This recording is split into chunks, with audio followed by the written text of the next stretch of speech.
By Manitoba Health, we're requesting people avoid close contact within 2 meters with anyone showing symptoms of respiratory illness, such as coughing or sneezing. If you're experiencing flu-like symptoms, we are requesting that you excuse yourself from the room. I'd now like to call the meeting to order.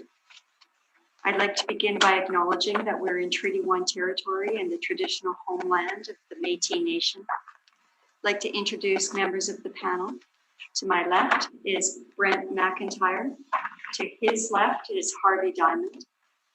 Our secretary today is Michelle Neepin, and our assessor is Matthew Barocas. My name is Lynn Nesbitt, and I'll be chairing the meeting today.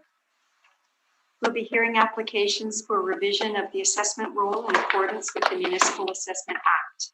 The matters for which revision is requested have been described in each application, and we will limit discussion to those matters. The statements that applicants or the assessor make at this hearing are sworn testimony, and anyone speaking to the matters must be sworn in. Be advised that comparisons of assessments of properties are not considered evidence of market value by the Board of Revision.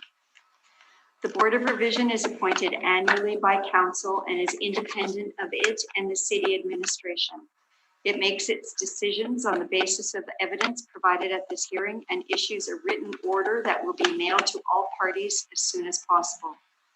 Please note that the Board's decisions with respect to an application may be appealed to the Manitoba Municipal Board if the matter pertains to assessed value or classification, or to the Court of Queen's Bench if the matter pertains to the application of exemptions from taxation. Should you wish to appeal, information on how to do so will be included with the Board's order. With respect to the hearing process, I will confirm the matters to be addressed with each applicant following the swearing in. We will then have the assessor's testimony followed by questions that the applicant may have, and then the applicant's testimony followed by questions. Each side will have an opportunity to summarize if they wish. Once all the evidence about an application has been brought forward, the applicant may leave. The process will repeat for each item on the docket today. The session will close after all the applications have been heard, and the Board will deliberate in private and make its decisions. You will receive the order by registered mail as soon as possible. As information, all public hearings are live streamed, recorded, and will be part of the public record. Can you please swear in? Thank you.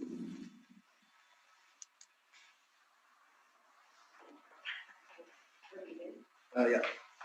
Please state your full name, please. Matthew Barocas. Do you affirm that the evidence you're about to give at this hearing to be the truth, the whole truth, and nothing but the truth? Can you state your full name, please? Marcel Navarro. Do you affirm that the evidence you're about to give at this hearing should be the truth, the whole truth, and nothing but the truth? I do.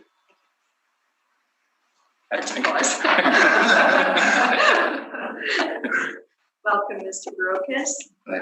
And Mr. Navarro. Hello. We basically, it looks like we have 3 properties on the roll today, but for each one, the 18, 19, and 2020 assessments are under appeal. Is that correct? Yeah. And the issue is assessment only? I believe so. Okay. All right, then we'll start with file number 194989.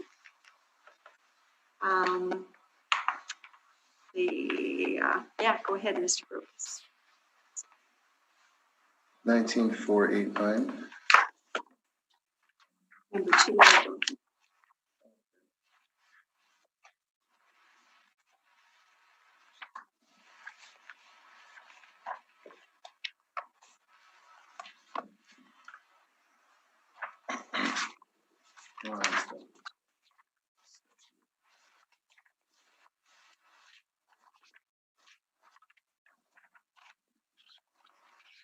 File number 19-4989, roll number 0609346665. Vacant B-Res 2 property assessment for 2018 and 2019. I'll do these presentations together because it's the same. April 1st, 2016, reference date, assessed value, $2,051,000, taxable. Vacant piece of property. So if you, zoning RMFS, so 117,177 square feet on the land area. Turn to my page 4A. You'll see this particular property is the property, the red box around it. We have, I have a black and white version. Okay, we're not in color. So maybe give us a. there's a larger property here. This is what we're dealing with today. And so there's 3 properties. It was a larger property that was subdivided. So this particular one, we're looking at this lower square right here. The presentation is going to be pretty encompassing with the other files as well, but I can go through it again if you like. So you'll see that's the location of the property. On my page 3, we have it assessed at class code 20T at a net rate of $17.50 per square foot. No detached structures or anything on it. So got a bunch of sales comparables. The chart of, okay, well, I guess we can go starting at 4A, see my first sales comparables on Beaver Hill. And flip the page. There's the Old Commonwealth Path, Roblin, Park East, Lee Boulevard, Park West, another Park West sale, and then there's one on Kingsbury. All of these sales, they all share the same zoning, the RMFS. So if you go to my last page, what this is, it's a chart of the sales comparables. Now I use the same chart for all the properties for both years. The first 2 sales, the ones on Beaver Hill and Old Commonwealth Path, if you look at their sale date, I'll let you guys, you still catching up. Yeah, we're gonna have to turn it. We have to I turn it. don't even have it. Oh, it's right at the You end. know, is there a way to right click it and then maybe rotate Okay, so. counterclockwise? Yeah. Rotate clockwise, got it. Okay. Yeah, it's right. It's okay. Okay. Okay.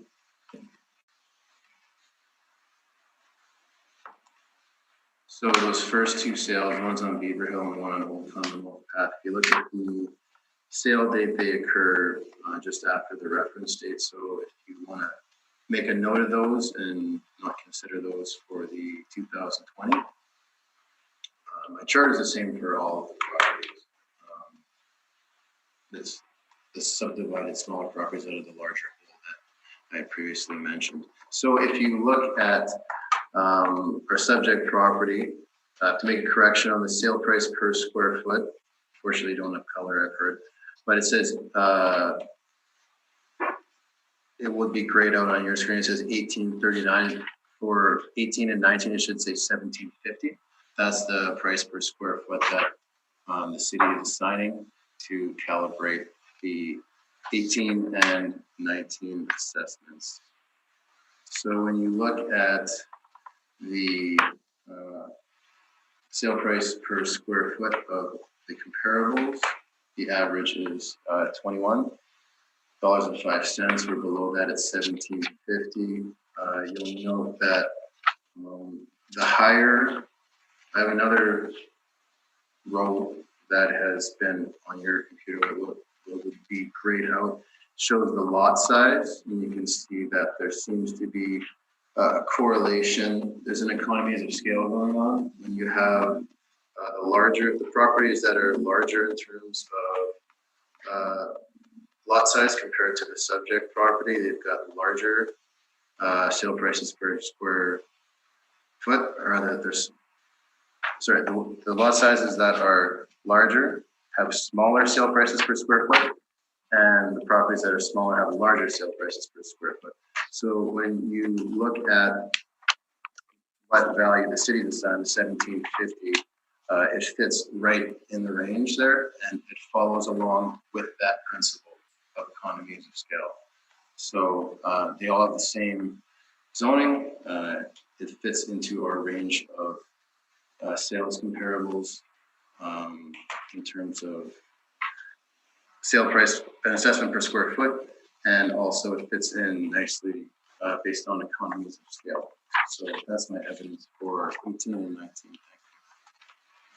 Thank you, Mr. Brokus. Mr. Navarro, do you have any questions? Yes. These are modeled. Model comparables. Yeah. No, I looked from. So this is your work? Yes. Okay. Now, did you pay any reference to the size of the property? Yeah, definitely. So you made an adjustment? Well, in terms of the lot size, the last point I finished on there, you'll see that the properties that have a larger lot size have a smaller sale price per square foot, and the inverse is also true, whereas our property falls in the middle, and that's why our assessed value is in the middle accordingly. So would you agree that, and I'm just trying to reiterate what you're trying to say here, as the size of the parcel goes down, the price increases per square foot? Right? Based on these comparables, it would look that way, yes. Okay. Now, in terms of some of the data that you have here, some of it is post-reference, correct? The first two sales, as I noted, they would be post-reference for the 18 and 19 year estimated one vocal chart, and noted that again. What it would be the first three, wouldn't it? Yeah, yes, you're right, actually. Okay. That one's just past post. Okay. Now, I calculated the first sale. I mean, it's post-reference, but it's at 669,000 and change. That does back up what you're saying, that the price decreases as the parcel size increases. However, the rest of the comparables that you have are all considerably smaller. Would you agree? Yeah, they are definitely a lot smaller. Okay. I mean, we're hunting for as best as what was out there. And some of them are in Bridgewater, some of them are, I don't even know where Fairfield Park is. Garden City. Would there be any differences in terms of location, or do you think that prices of land are pretty much static across the city? Well, I know when I was in residential, I had a whole bunch of properties in Sage Creek, and they were putting them up like crazy out there. So it seems to be a pretty popular area. I don't have any data or tables, but I think Sage Creek is a good spot for someone to have vacant land for development. Were there any sales in Sage Creek?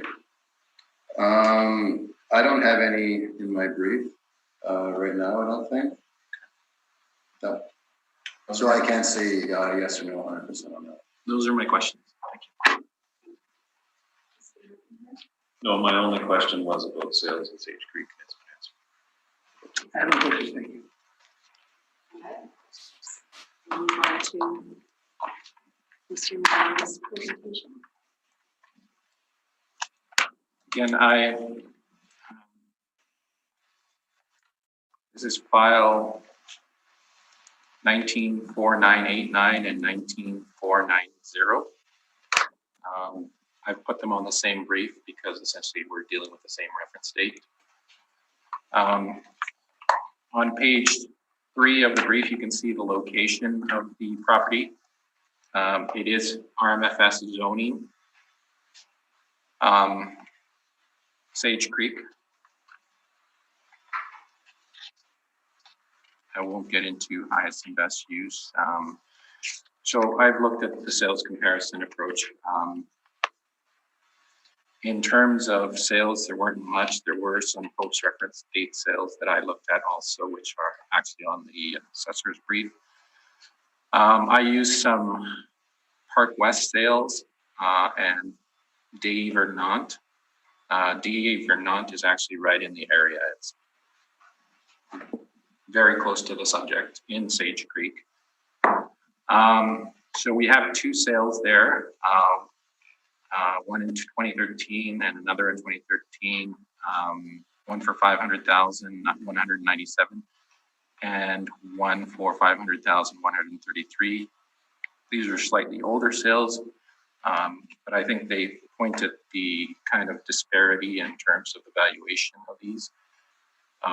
I would acknowledge that there probably would be some increase in terms of the 2-year gap there.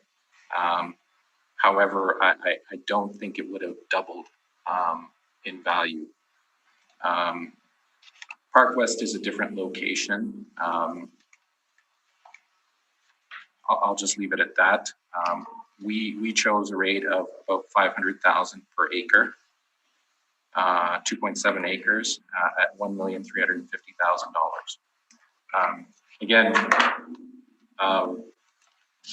there's a huge disparity between the assessors, the rate that the assessment department has on this parcel of land and what we're suggesting. But we think that our value is probably more accurate of what the fair market value of that parcel of land would have gone for in 2016. And I'm open for questions. Thank you. Mr. Bogus, do you have any questions?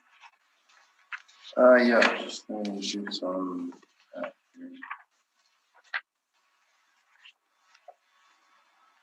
So these properties, which of these sales are you putting the most weight on? I mean, I would have to put it on the ones that are on Des Vernant because they are essentially right there. There is a gap there between the sale dates there and the reference date. However, I think it's negligible in terms of the increase over those 2 years. And again, you know, even with the post-reference date information, it's closer to my number than it is to what the assessment department has. So, yeah, I would place more value on those comparables than I would on the other ones. Okay. What I will say about some subdivisions, especially the ones that are in Waverly West, so those would include Bridgewater, is that those are the most intense developments that there are in the city. And there is a reason developers pay more money to be in that area. It was built up first. It was to a larger scale, much more in terms of commercial development. Not to say that Sage Creek doesn't have that, but Waverly West and Bridgewater is Sage Creek times 5. It's just that much more. It's just that much larger of a subdivision at this point. Might someone want a quieter neighborhood, perhaps, to live in? I think these are suburbs. Okay. So Dave, because the first two sales, those would be applicable for 2020, right? No, they're in the reference period, pardon me. Yeah. Okay, so so we can agree that the market's changed since the first half of 2013. That's 3 years roughly. I mean, I put $500,000 on there. That's what I had, but yeah, there probably would have been a slight adjustment upward. Okay. But not to the level that we're at, which is about $800,000 per acre. Mm-hmm. That's where I have an issue. It's like we're going from $500,000 an acre to $800,000 an acre. So they were sold 3 days apart. Was it the same vendor and purchaser? Likely. Okay. Do you have a picture of what these what the property looks like in terms of the shape of the parcel No, so or what's around it? you'll see throughout these briefs that I do that. However, in this situation, you can see at the end of the report that none of these were available to us, the public, because these roles were apparently retired. So once these roles are retired, all access that we have to the spatial visual data that we can look at, so the mapping is gone to us. So You may have it available to you because you work for the assessment department, but it's gone to us. These roles are retired at this point. okay, so there's no way of knowing what sort of dimensions these properties are and what sort of potential building restricting implications there Well, are on that type of zoning. Yeah, so I mean, I know something about them. One of them was developed into a larger apartment, and one of them became a community center / daycare center. So, yes. Okay. Those are my questions. Thank you. What was the state of Sage Creek development in 2013? Do you recall? Well, there wasn't as much there as there is now. I think it was pretty much in its inception at that point. There was some residential, like low density, like R1 residential in there, but not much of anything. I mean, if you take a drive through Sage Creek now, most of the R2 apartments, condominiums, they're being built right now. Some of the commercial activity that's there at the fronting La Jamodier was there, probably. But as for the large scale R2 developments, no, those came later. In fact, they're being built now.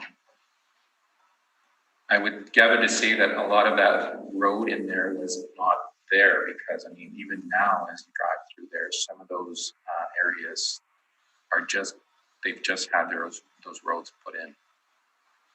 North of Dave or not along Sage Creek Boulevard, those are just recent.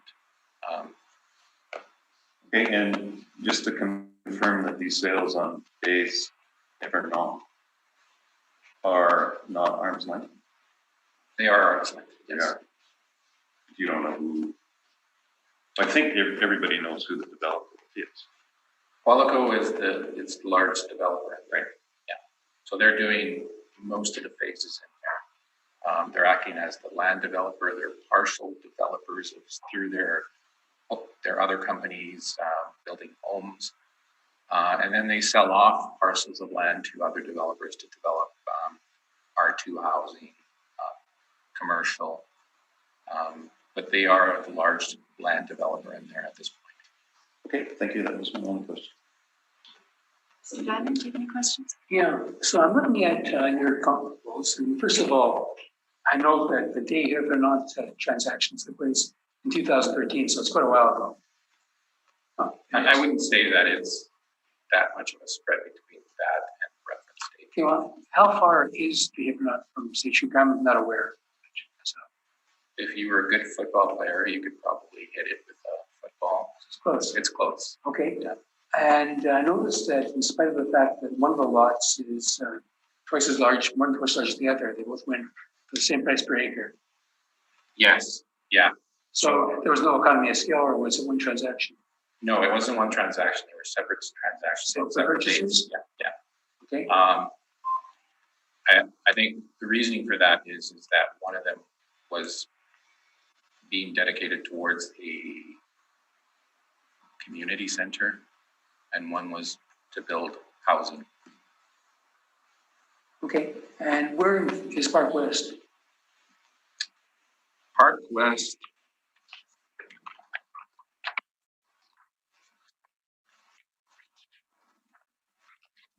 I believe I have some Park West in my other.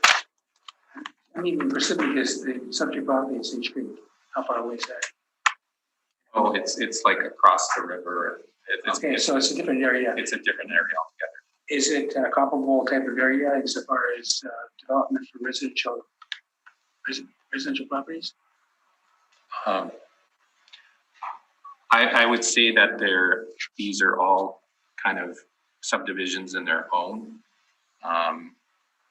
I would say that if there's anything that compares to Sage Creek, it would probably be the subdivisions that are being built on North Lagimodier in the Kildonan Place area. So if I was riding on my bike in these areas and didn't know where I was, but I can tell one from the other by just casually driving down the street. Would you be able to tell the difference? Now they're being developed, but I can tell the difference. In terms of the Where subdivision? I know where I was. Yeah. I should be looking at the type of houses that were in the area. I would say that the type of houses probably wouldn't vary very much. I would say that probably what would vary more is more the commercial aspect, the other types of uses that are in there. Because I see that the prices of Park West is almost double what, although it was a couple of years later though. Yeah. So that might also have a very. Yeah, I mean, I tend to think that location probably bears more of a, plays more of a role in it than that. Thank you, Mr. Barrow. Question. It is, I think those Sage Creek properties in your comparables at $500,000 an acre. Did you do a time adjustment on those? Like you say, it might have gone up minimally, but you know what Mr. Diamond pointed out was Right. It's almost double from the next, despite it being relatively the same size. I don't know about its utility in terms of its shape necessarily. Is that comparable? But that's quite a big spread.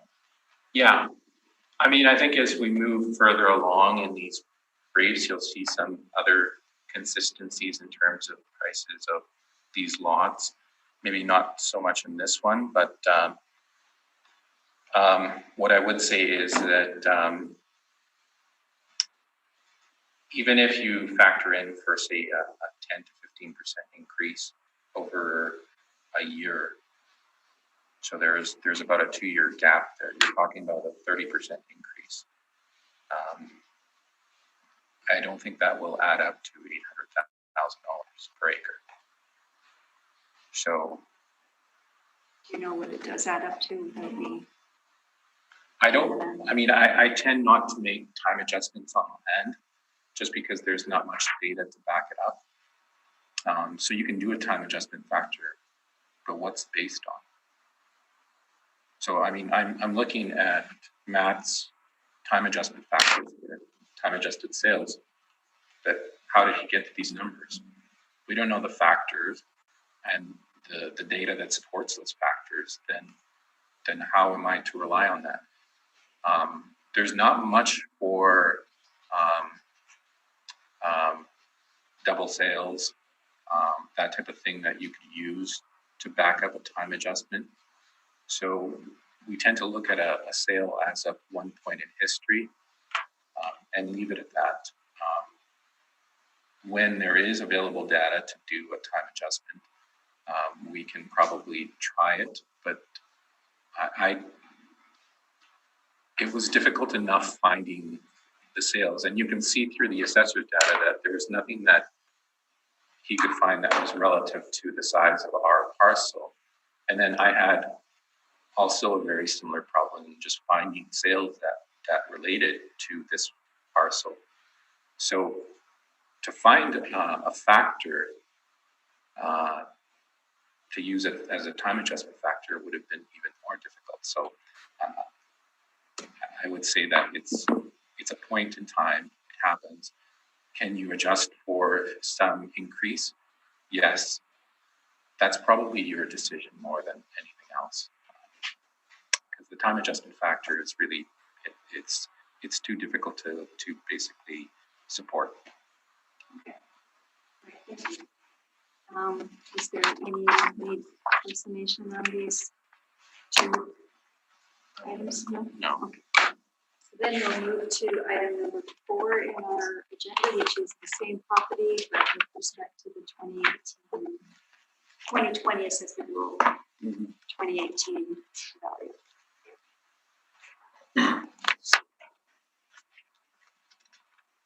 Okay, so for the purpose of keeping things brief, I'll just read in the file number and the roll number.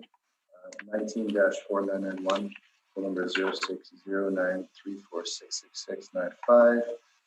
It's the same property as we previously were speaking about, except that we've got a 2020 roll year up here where the reference date is 1st of April 2018 with an assessed value of $2,154,000.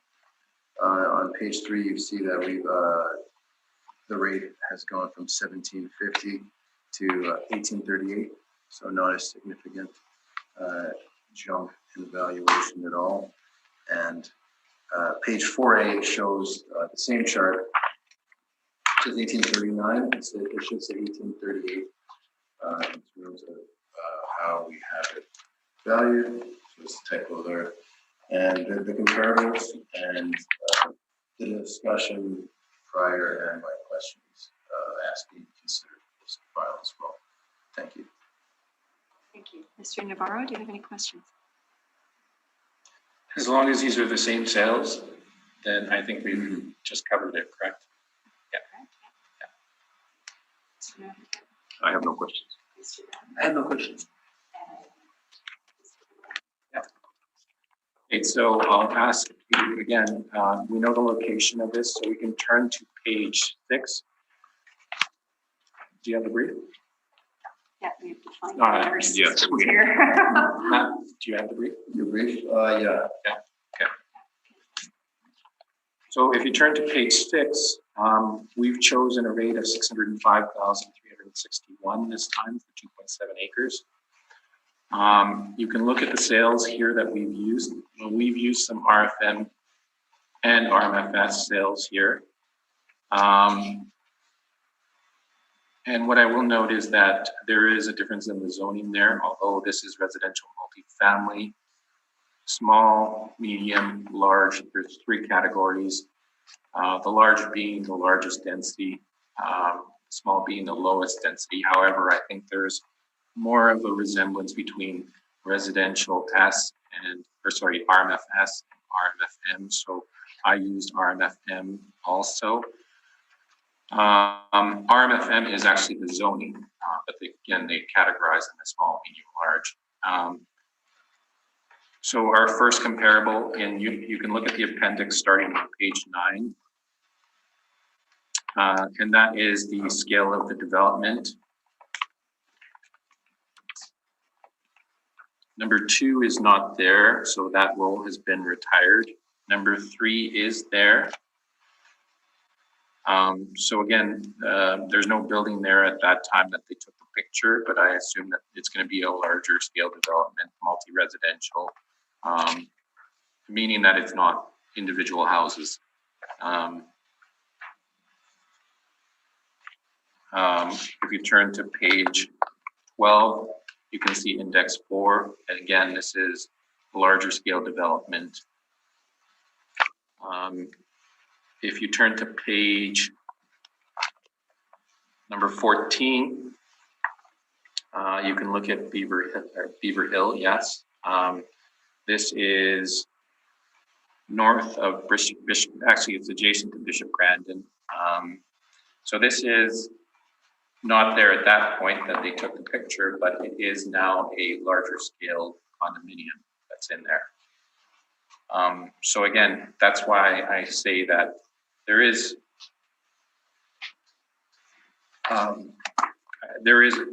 more of a relation, I think, between residential medium and residential small that you can probably use both in your analysis. There you have the sales. I haven't adjusted for any time or anything like that. However, I think at 605,361 per acre, I think that is fair. And I'm open for questions.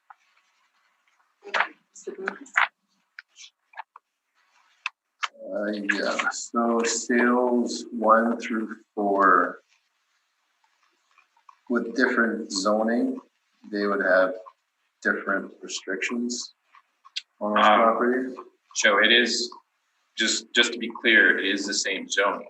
It's just, there's different categories of the same zoning. Residential multifamily is a zoning category in itself, and it has 3 subtypes: small, medium, large. So there is a difference in the density, large being the largest amounts of density allowed. So those would be the larger scale developments. Heights would be higher. However, what I've seen, what I've observed is that you get larger scale condominiums in RMFS also. And sometimes they can make amendments to the zoning, allowing for greater density. That's something that happens in that process of the development applications. So again, I think there's more of a relationship there between residential small, residential M. And you can see through the pictures that you can't see Beaver Hill right now, but it is a larger scale condominium.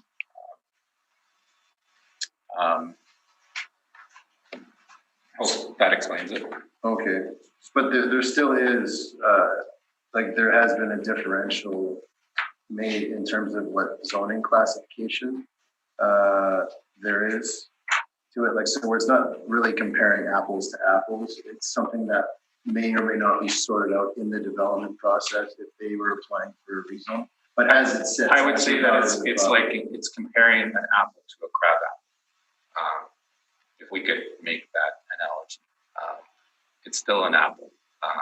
However, in terms of the overall density allowed in RMFM versus RMFS, in RMFM, the density would be a little bit larger, allowing for larger projects. However, what happens in RMFS is that sometimes they allow that greater density simply through an amendment or okay, so our subject property being located adjacent to residential single-family dwellings, might there be opposition if they wanted to have, again, go and try and change the zoning and to have a higher level of density? well, that's part of the planning process. I mean, every development application has to go through that process. You can attend one of those meetings and object to anything that's being built. Okay. And Roblin and Beaver Hill, is that same? I mean, Beaver Hill is the closest. And let me see, Beaver Hill is larger. Yeah. Those are my questions, thank you. Thank you. Mr. McIntyre, I have no questions. Mr. Diamond, I have no questions. and you, Joy. Okay. So we will now move on to the 200 Sage Creek properties. Again, there's one property, 3 appeals for the 16, 18, 19, 20 years. So we'll start with number 5 for file number 194992.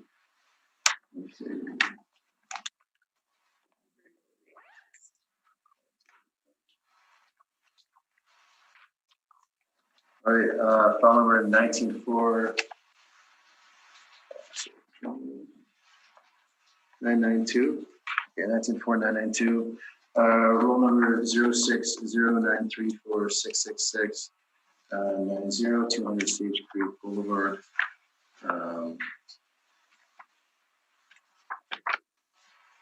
Assessed value for the 2018 and 2019 rolls would be $2,582,000. Adjacent to the property we just discussed. It's one of the properties that was broken out of the larger property where the sub was issued that caused this hearing to happen. Land area, 147,568 square feet.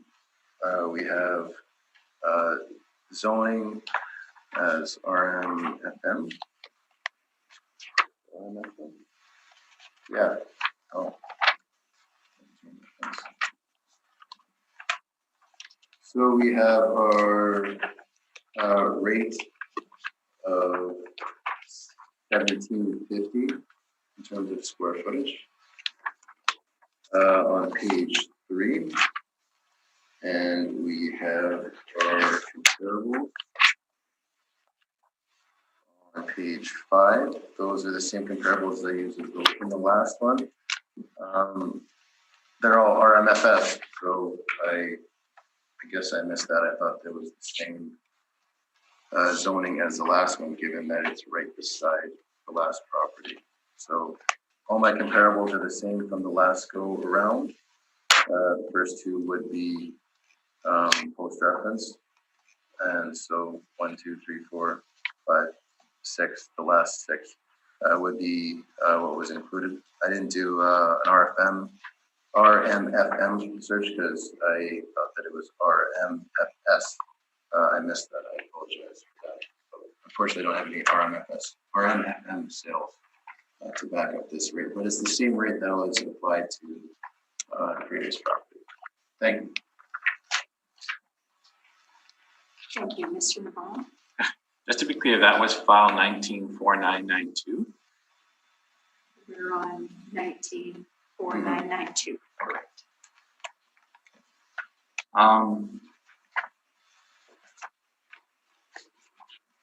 And again, you chose these sales. They're consistent with the previous ones also? They're the same. Okay. Okay, no questions. I just have one. If you look at the map on page 5, this particular property, you would agree has smaller frontage on Sage Creek That is correct. and is essentially landlocked, other than the access in Sage Creek. I wouldn't say it's landlocked, but it has smaller frontage. But you wouldn't be able to get access from. Either side, only the one side, that's correct. Okay, thank you. I have no questions. No questions.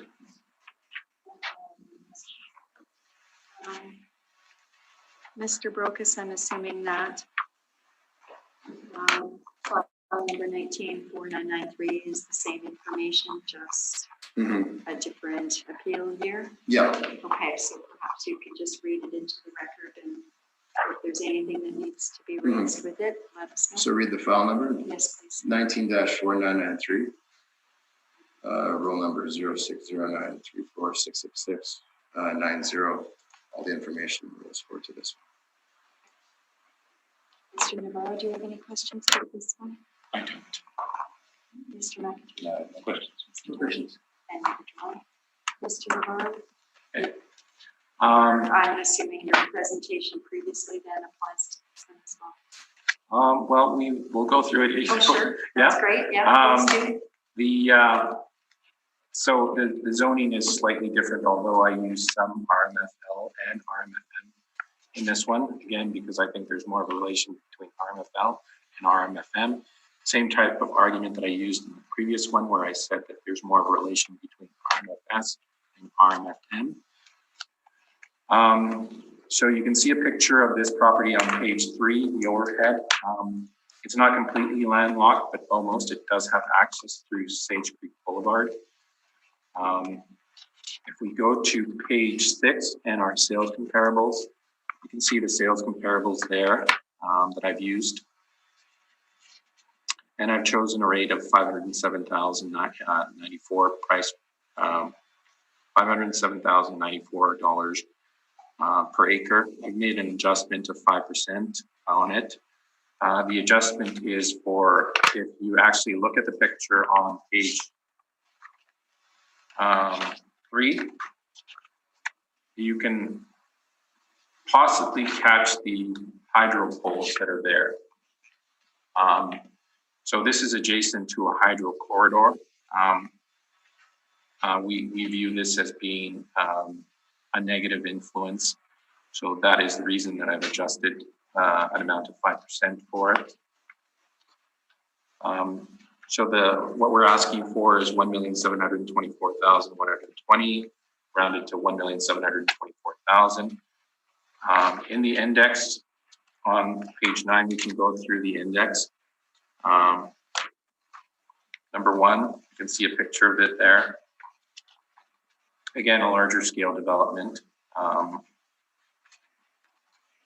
Index 2, again, larger scale multifamily developments, and these are the norm here. The 2 RMFMs that are on Peguis and Ivy Bridge are the last 2 on pages 13 and 14. You don't really get a sense of them. On page 6, you do. That is an RMFM, and you can see that it is a larger scale multifamily development. That is my presentation, and I'm open for questions. Mr. Brokus, do you have any questions? Just in regards to the 5% location, did Altus do a study on that or anything? I don't think there's any studies on what the proper amount for an adjustment is. I think 5% is generally what appraisers use as a normal amount on the discount for a negative influence. I would say that there is some negative, how do I put it? Some people don't like to live beside hydro poles, especially large ones like this, hydro towers. We'll leave it at that, I guess. Those are my questions. Thank you. Thank you, Mr. McIntyre. I have to get back to the hydro corridor.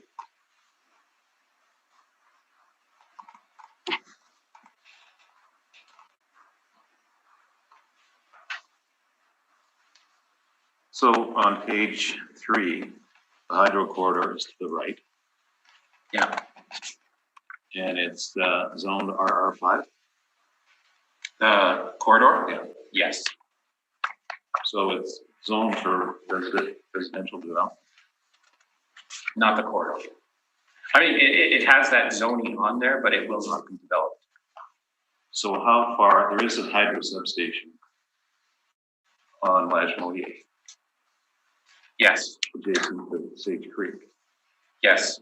And this corridor extends almost all the way down to the perimeter, right through the entire development. But right now, there's transmission lines that are not going from that substation east. Sorry?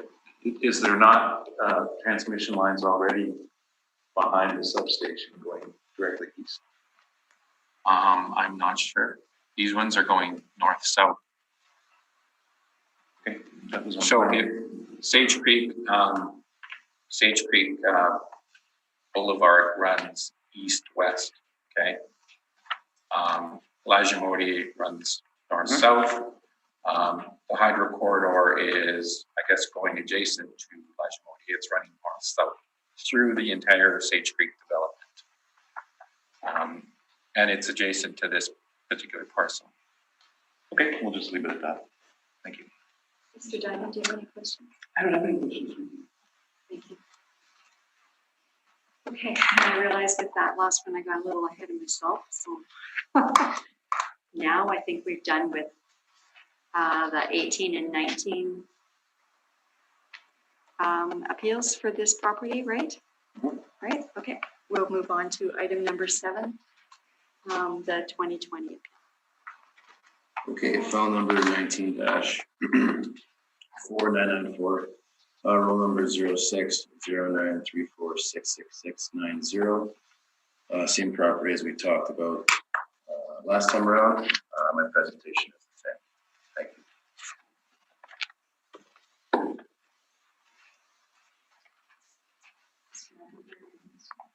I have no question. No question, thank you. Okay. I have no question. No, that's good. We're all good. Okay, Mr. Navarro. And again, it's the same information in terms of the characteristics. Still saying that there is a negative influence because of the hydro corridor there. In terms of the sales are more up to date. They're different than the previous ones that I've used. So you can look at the sale dates on page 6. They're running from 2016 to 2018, so more current for this reference date. And you can take a look at index 2, which is 3.5 acres. Our subject is 3.4 acres, so it's very close in size. And that one sold for $10.81 per square foot, $470,747 per acre. The year before the reference year. So again, very good sale in my opinion. That is at 470,747. We're asking for 514,355 per acre. That's also including the 5% adjustment on that negative influence. For a value of $1,748,807. And if you go through index 1 and index 1 through index 6 through index 5, you can see all of the comparables there. And I'm open for questions. Questions? I have no questions. No questions. Let's just take a minute to break while I get my files in order. So come back at 10 after 2. I'd like to call this meeting back to order. We'll now deal with item number 8 in our docket. That's file number 19-4995. Whenever you're ready, Mr. Barocas. Okay, I'll do 4995 and 4996 at the same time. Okay. File number 194995 and file number 194996. Rule number 06093466685. We're in the same area.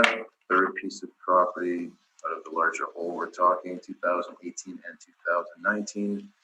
Assessed values $2,560,000.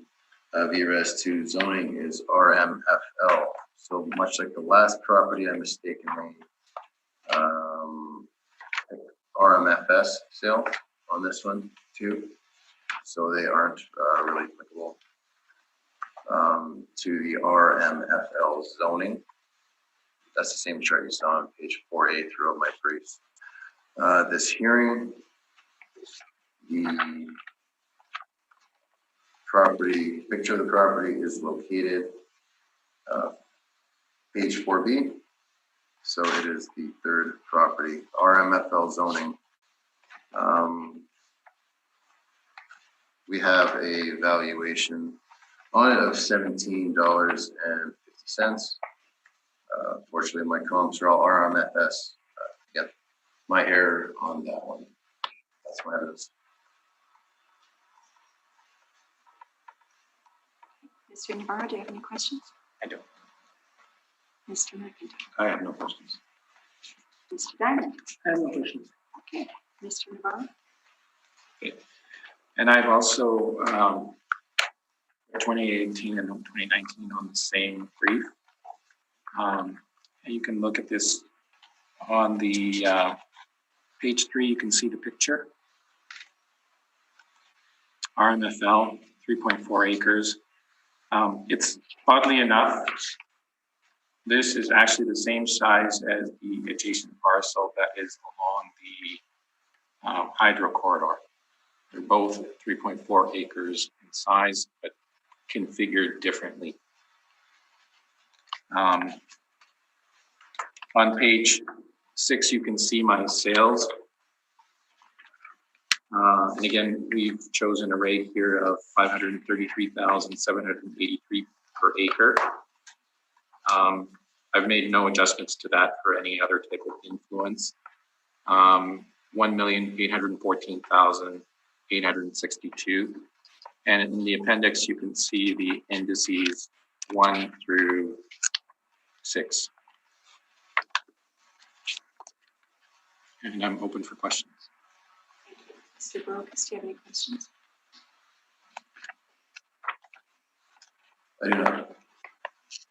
I have a question. Mr. Diamond, do you have any questions? I have no questions. To the last one on the agenda, item 10, 184997 is the final. Whenever you're ready, Mr. Brokus.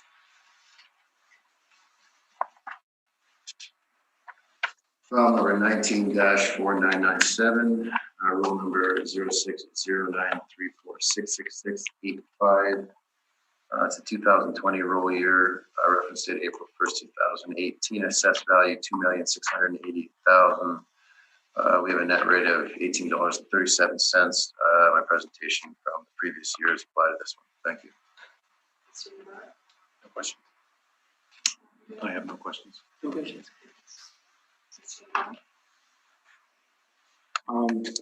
Again, we're looking at the same location, so same information in terms of characteristics. The difference is the sales used. Again, on page 6, you can see similar sales that we used on the adjacent parcel. So we have some RMFS, RMFM, RMFL. RMFS is probably not appropriate. Again, that's a different, it has more relation, I think, to RMFN. This is RMFL. So we've used index 2, 3, and 4 as the best comparables, and we've averaged them out. We came out to an average of 541,426 per acre. And again, we're paying particular interest to index 2, which is Sage Creek, which is very close by, 3.15 acres, so similar in size.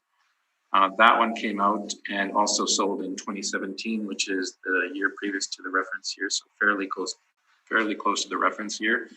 That one sold for 470,747 per acre. RFMN zoning though. Again, we've chosen a rate of 541,426. And in the index starting on page 9, you can see the comparables for index 1 through 6. And I'm open for questions. Thank you. Mr. Brokus.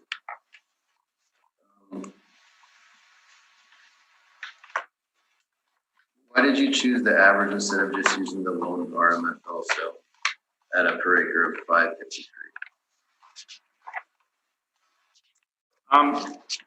So again, what I'm restating here is that just with the point that I made regarding RMFS, it has more of a relation to RMFM. RMFL has more of a relationship to RMFM. So I could have chosen the 550. Sorry, which one did you mention? Index number 4. 553, okay. So that one is, again, in another part of the city, whereas the one that occurred in Sage Creek is, a hop, skip, and a jump away. It's in the same area of Sage Creek. It's a similar size. The zoning is a little bit different, but again, it's allowing for a larger scale development. I think that has more of an influence than the other ones did, but I averaged them out to, come up with a rate that I thought was reasonable. And again, accounting for somewhat of an increase from the last one, which was the 2018, 2019. So I haven't gone down, I've gone up. So I've gone from, I believe, about 533 per acre, 533,000 per acre to about 541,000 per acre.